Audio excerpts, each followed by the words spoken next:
अरे माला, तू यहाँ कहाँ भटक रही है? भटक नहीं रही हूँ मौसी, शहर से दूर इन वादियों की खामोशी से अपने दिल की बात कह रही हूँ। जो पूछती हूँ उसका जवाब मिल जाता है। तू पागल हो गई है, पत्थर कभी बोलते हैं? लो खुद ही देख लो। मेरा राजा आएगा, आएगा, आएगा, मेरा राजा आएगा, आएगा। ये कौन सा राजा है जिसके सपने तू देख रही है? पता नहीं मौसी, पर दिल कहता है कि एक दिन मेरा राजा घोड़े पे सवार होकर जरूर आएगा और मुझे अपनी दुल्हन बनाकर ले जाएगा। अच्छा मौसी, तुम कहाँ जा रही हो? मालिक की बेटी के घर। उसे खीर बहुत पसंद है ना, इसलिए लेकर जा रही हूँ। राय बहादुर की इतनी बड़ी हवेली और उनकी बेटी शहर से इतनी दूर? बेचारी ने शादी एक गरीब वकील से कर ली, ये उसी की सजा है। अच्छा मौसी, ये ऊपर वाला जब आदमी को अमीर बनाता है तो उसकी जमीर को क्यों मार देता है? अमीर तो तेरे दारजी भी है, लेकिन उनका जमीर तो नहीं मरा। अरे मेरे दारजी की बात ही कुछ और है, वो तो लाखों में एक है। सतनाम सतनाम सतनाम वाहेगुरु वाहेगुरु वाहेगुरु सतनाम सतनाम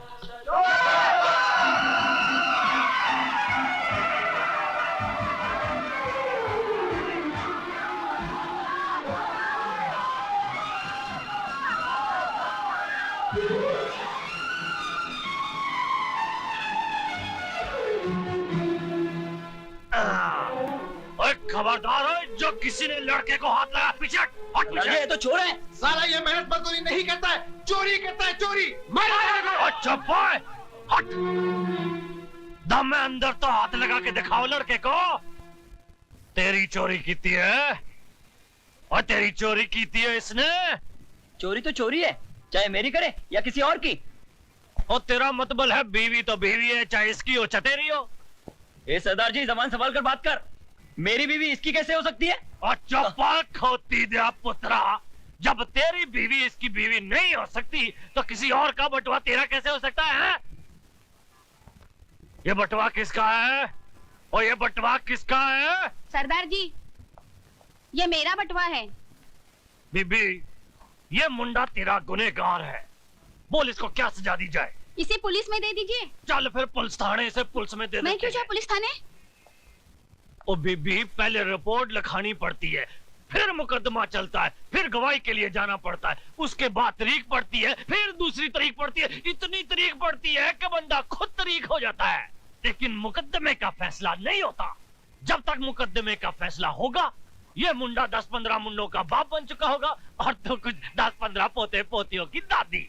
चल थाने रिपोर्ट लिखाते हैं। नहीं बाबा, मुझे इस लफड़े में नहीं पड़ना। मेरा बटुआ मिल गया और कुछ नहीं चाहिए। और तुम लोग यहाँ क्यों खड़े हो? कोई लड्डू बटने वाले? चलो माँ आइए, चलो दौड़ जाओ। तू कहाँ जा रहा है? अपना काम करने। और कौन सा काम करने जा रहा है? वही काम जो अभी किया था, लेकिन पकड़ा गया। उल्लू के पट्टे, उल्लू दे पट्टे, शर्म नहीं आती तेरे को? है? कोई अच्छा काम नहीं कर सकता, मेहनत का काम। देख सरदार, तूने अपन को पब्लिक के सामने बचाया, इसके वास्ते अपन चुप है क्या? लेकिन अपन को उल्लू उल्लू नहीं बोलेगा क्या? अपनी भी कुछ मार्केट में इज्जत है। और तेरी इज्जत दी तुम है, अब भी उतारता हूँ तेरी इज्जत।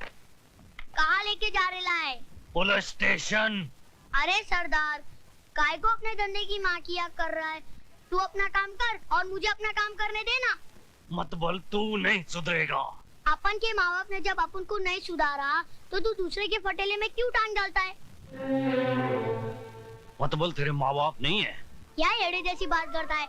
माँ बाप के बिगड़ कभी बच्चा पैदा होता है क्या? और मेरे माँ बाप ने मुझे पैदा करके गटर में फेंक दिया था।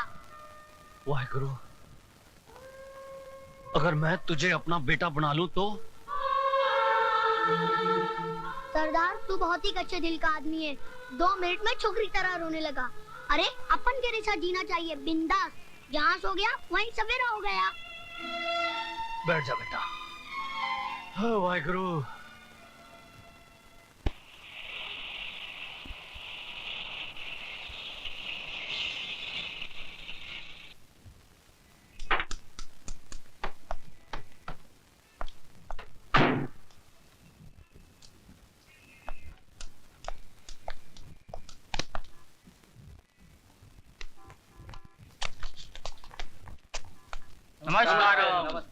ये राजू है।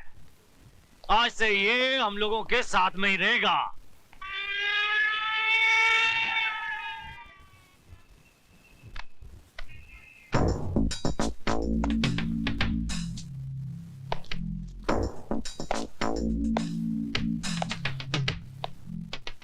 इंस्पेक्टर साहब जी, इस मासूम का कोई कसूर नहीं है। ये तो वो बालू दादा के डर से जेबें काटता था। इसने मुझसे वादा किया है कि आज के बाद कोई चोरी नहीं करेगा।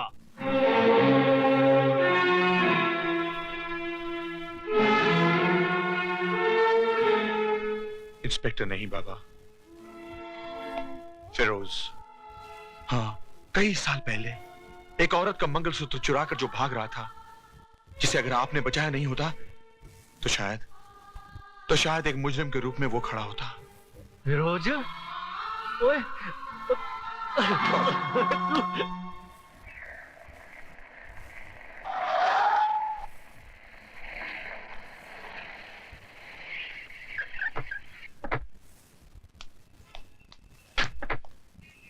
साहब साहब साहब, अंधा है क्या? नहीं बाबू, भूखा हूँ, इसलिए लड़खड़ा कर गिर गया।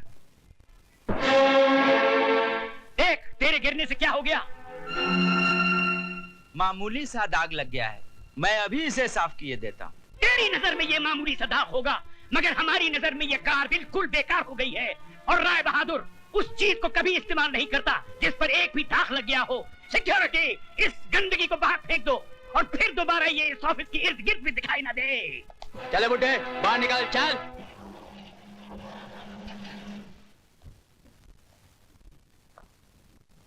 जो मैं कह रहा हूँ उसे गौर से सुनो। राय बहादुर दीवान चंद को हारना पसंद नहीं। 60 साल की जिंदगी में ये पहली बार ऐसा हुआ है कि कितना बड़ा प्रोजेक्ट हमारे नाक के नीचे से कोई निकाल कर ले गया हो। डैडी, अगर मैं टेंडर की कोटेशन की प्राइस में कुछ कमी कर देता तो हमें लाखों का नुकसान हो जाता। अब क्या फायदा हुआ? लोगों के सामने हमारी गर्दन झुक गई ना। जो प्रोजेक्ट बरसों से हमारे पास था, एक नई कंपनी के पास चला गया। राय बहादुर पैसे कमा सकता है, अपनी इज्जत नहीं। लेकिन डैडी, ये तो झूठी इज्जत है। बिजनेस में तो ये सब होता रहता है। बिजनेस तुम सिखाओगे मुझे? ये सब मैंने बनाया है। घर, ऑफिस, गाड़ियां, नौकर चाकर, ये सब मेरी मेहनत का नतीजा है, समझे? और तुम्हें 2 वक्त की रोटी जो नसीब होती है वो भी मेरी मेहरबानी से। डैडी, आज जिंदगी में पहली बार पता चला कि एक बाप अपने बेटे को पालकर उसका फर्ज नहीं निभाता, बल्कि मेहरबानियों का कर्ज चढ़ाता जाता है ताकि वो जरूरत पड़ने पर सूद समेत वापस ले सके। ये शान और शौकत, ये ऐशो आराम आप ही को मुबारक हो डैडी। जीने के लिए सिर्फ 2 रोटी की जरूरत होती है, और वो मैं कोई भी काम करके कमा लूंगा। Good bye mister Rai Bahadur.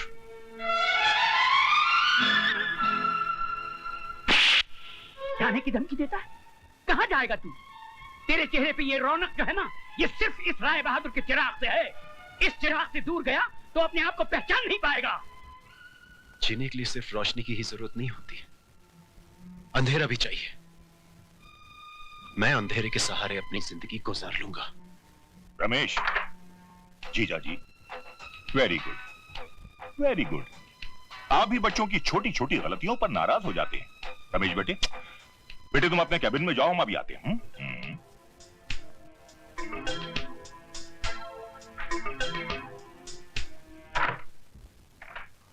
साले साहब, आपको नहीं मालूम कि इस बेवकूफ की वजह से जीजा जी, रमेश मां की गोद में पलकर बड़ा हुआ है और आज बाप के कांधों पर। दोनों में जमीन आसमान का फर्क है। जो काम रमेश नहीं कर सका वो राज करेगा। राज? साले साहब, लगता है लंदन में रहते रहते आप सठिया गए। जिस लड़के के हाथ हमेशा हसीनों की जुल्फों में उलझे हो, उसके हाथ में कारोबार की बागडोर नहीं दी जाती।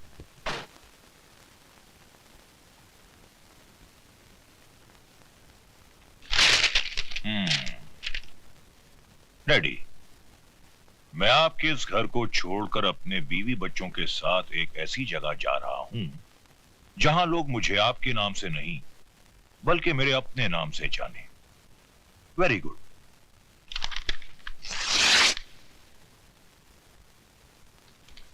आपने खत क्यों फाड़ दिया?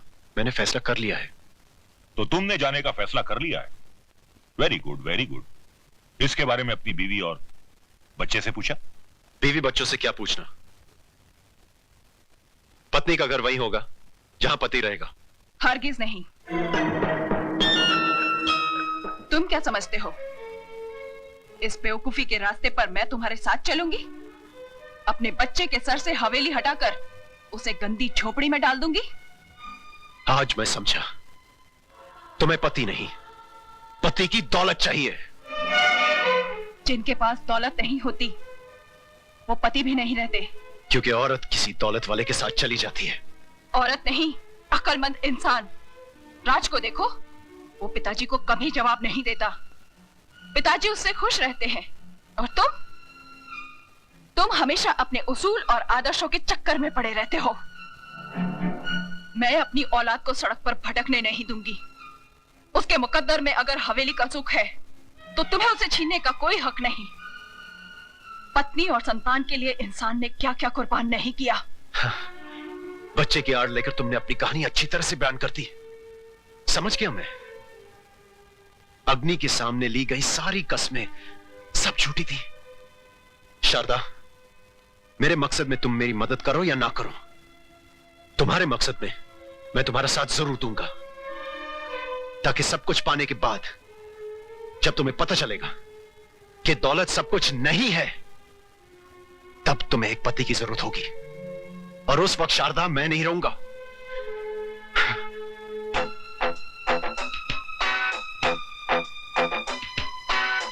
बेटी, मामा प्यारे का यह कहना है कि जो गरजते हैं वो बरसते नहीं। और अगर कभी ऐसा हुआ तो अपने पति को मेरे पास लंदन भेज देना। मैं जीजा जी के कारोबार के साथ साथ इसकी भी देखभाल कर लिया करूंगा। Very good.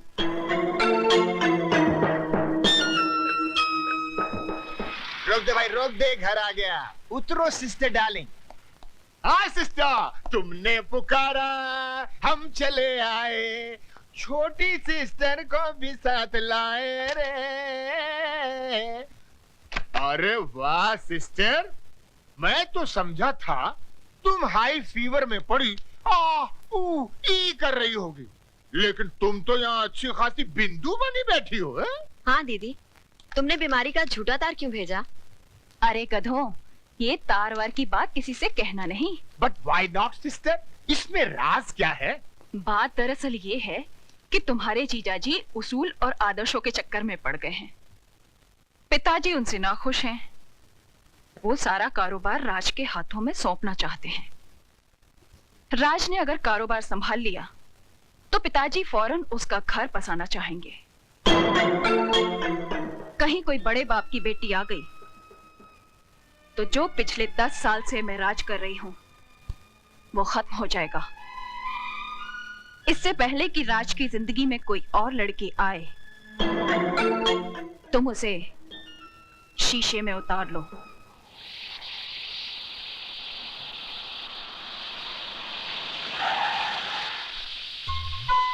चलो मौसी, पैदल चलते हैं, दादी परेशान हो रहे होंगे। 2 मिनट रुक जा, बस आती होगी।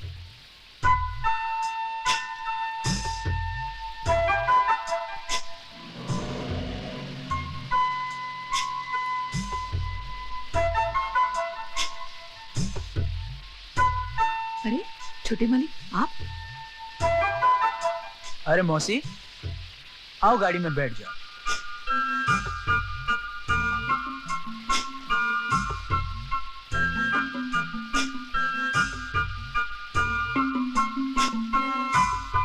आओ मौसी, बैठ जाओ। बैठ जाओ ना मौसी। चल बेटी, आजा जल्दी। अरे आओ ना। मौसी, क्या हुआ? तुम आगे बैठो, मैं पीछे बैठूंगी।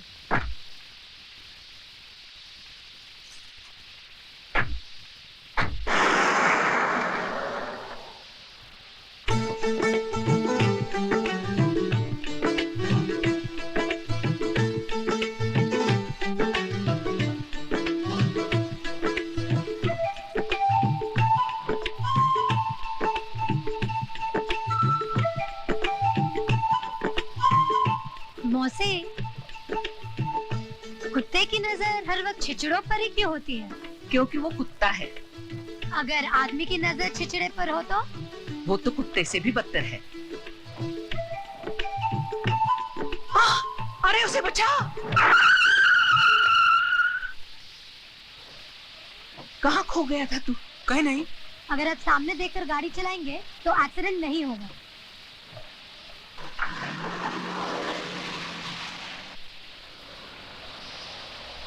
ताती वाव न लगी पार ब्रह्म शरणाई। अरे कुशल्या बहन, तुम्हारी तो बड़ी तरक्की हो गई है, गाड़ी छोड़ने आई है। गाड़ी नहीं, कुछ छोटे मालिक छोड़ने आए हैं। छोटे मालिक लोफर।